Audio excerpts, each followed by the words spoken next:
پاکستان تحریک انصاف کا احتجاج جو کہ منسوخ ہو چکا ہے، پاکستان تحریک انصاف کی قیادت نے یہ کہا ہے، لیکن علی امین گنڈا پور صاحب کہہ رہے ہیں کہ احتجاج ایک تحریک ہے، یہ جاری رہے گی۔ انہوں نے اس حوالے سے کیا کہا ہے، ایک بار آپ کو دکھاتے ہیں۔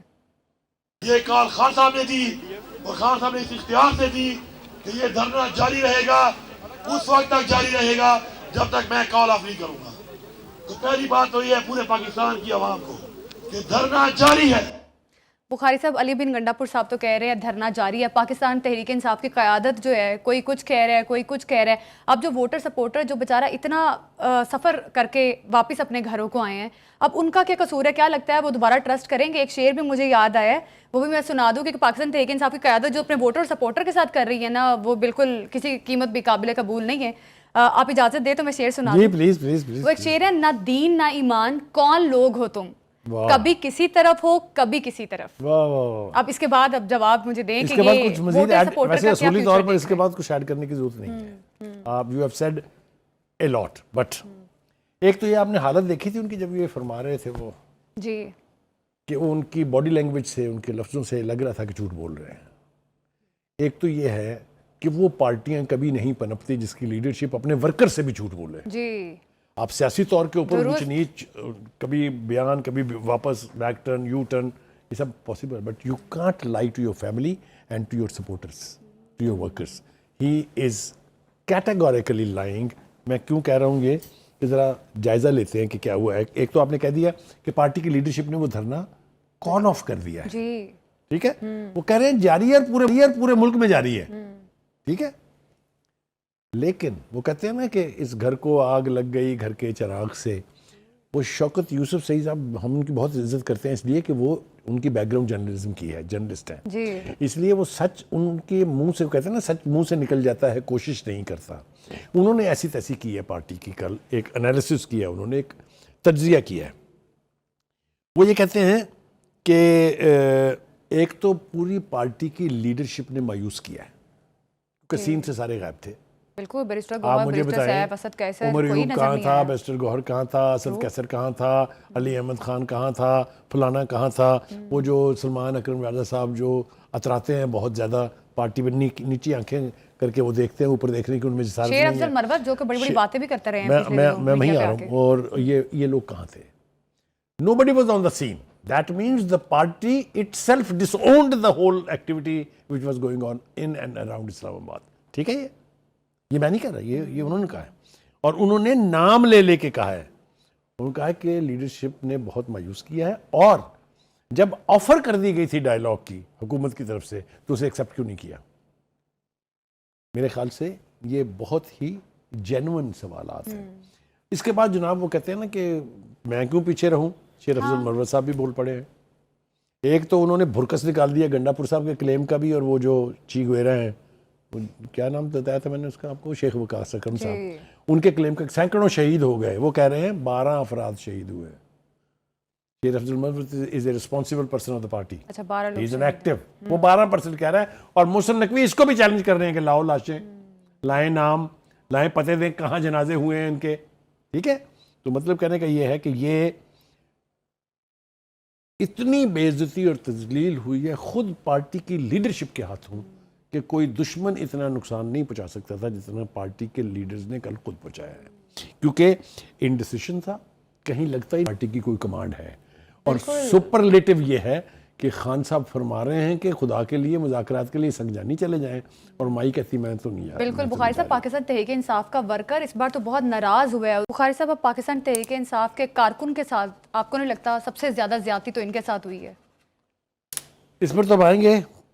یہ تو میرے خیال سے پروڈیوسر نے ٹھیک کیا ہے کہ بلیپس جو ہیں وہ لگا دی ہیں، ورنہ جس قسم کی دشنام ترازی اس ورکر نے جو پشاور سے چل کے یہاں تک آیا اور تمام تر صعوبتیں برداشت کر رہا تھا، اس نے جو چیخ ماری ہے وہ سننے کے قابل ضرور تھی۔ اور بہت ساری چیزیں ایسی ہو رہی ہیں جو پارٹی کی لیڈرشپ کے غلط فیصلوں کی وجہ سے اور ان کے رویے کی وجہ سے ہو رہی ہے۔ عدالتوں کی سہولت کاری کے بارے میں اپنے پروگراموں میں کتنا بحث کرتا رہا ہوں، کتنا کچھ بتاتا رہا ہوں، لیکن الٹیمیٹلی وہ سہولت کاری اب ختم ہو گئی ہے۔ اچھا، آج سپریم کورٹ کی ایک پروسیڈنگ کے دوران جو کے پی کے کی حکومت کے وکیل ایک مقدمے پیش ہوئے تھے، ان کا جی سو موٹو ایکشن لے لیں, وہ دیکھیں کل کیا قتل و غارت ہو گئی ہے. ان کے اوپر کس نے کیا کہا ہے وہ میں ضرور سنانا چاہتا ہوں تاکہ ہمارے ناظرین کو بھی اور خود پی ٹی آئی کی لیڈرشپ کی پتہ چلے, ادراک ہو کہ اس وقت کیا ہو رہا ہے. جو شٹ اپ کال دی گئی ہے جی وہ کچھ اس طرح سے ہے کہ جسٹس مسرت حلالی صاحبہ نے کہا کہ سپریم کورٹ میں سیاسی باتیں نہ کریں. It is a shut up call basically. Justice Jamal Mandokhail نے کہا کہ یہ معاملہ ہمارے سامنے نہیں ہے, اس پر بات کرنا نہیں چاہتے. جسٹس امین الدین خان صاحب نے فرمایا کہ جو معاملہ ہمارے سامنے ہے ہی نہیں اسے کیسے دیکھ سکتے ہیں. لہٰذا یہ ایک greatest of the greatest disappointment ہے کہ اب وہاں پر میں نام لینا نہیں چاہتا ہوں, آپ کو پتہ ہی ہے جو بلا کے کہتے تھے لے ہمارے پاس ہم فیصلہ کریں گے, جو کہتے تھے گڈ ٹو سی یو, جو کہتے تھے ان کا اہتمام کریں, ان کے دوستوں کو بلائیں تاکہ یہ گپ شپ کریں کل تک پیشی کے لیے, اب وہ نہیں ہے.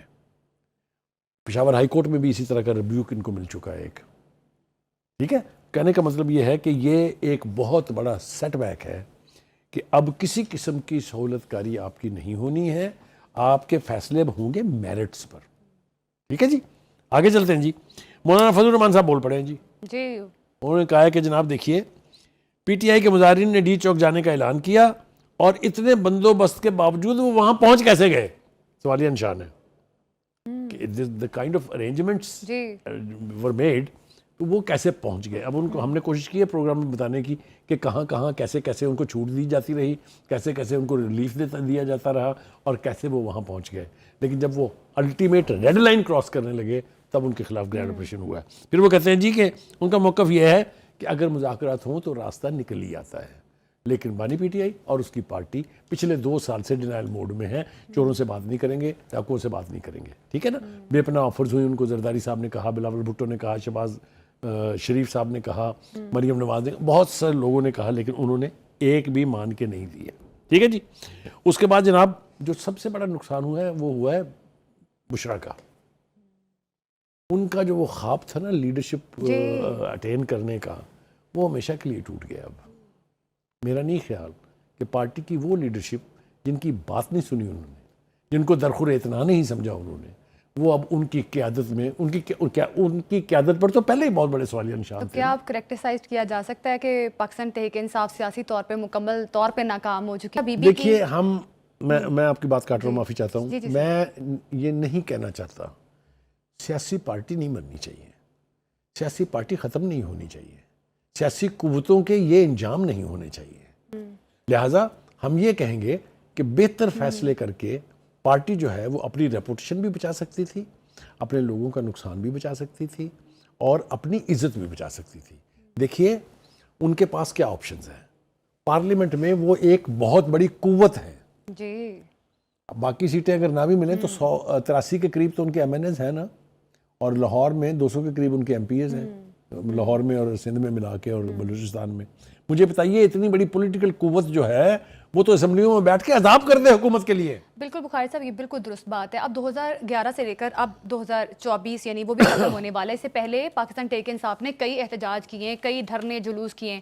کیا اس لیول کا احتجاج جو کچھ اس احتجاج میں ہوا ہے, جس طرح سے ان کے پاس اسلحہ بھی تھا, یہ بھی کہا جا رہا ہے ربڑ کی گولیاں اور متعدد چیزیں ان کے پاس برآمد ہوئی ہیں, اس لیول پر پاکستان تحریک انصاف کا کارکن یا ان کی قیادت پہلے کبھی نہیں دیکھی ہم نے اس لیول پہ؟ کبھی ایسا ہوا ہے پہلے؟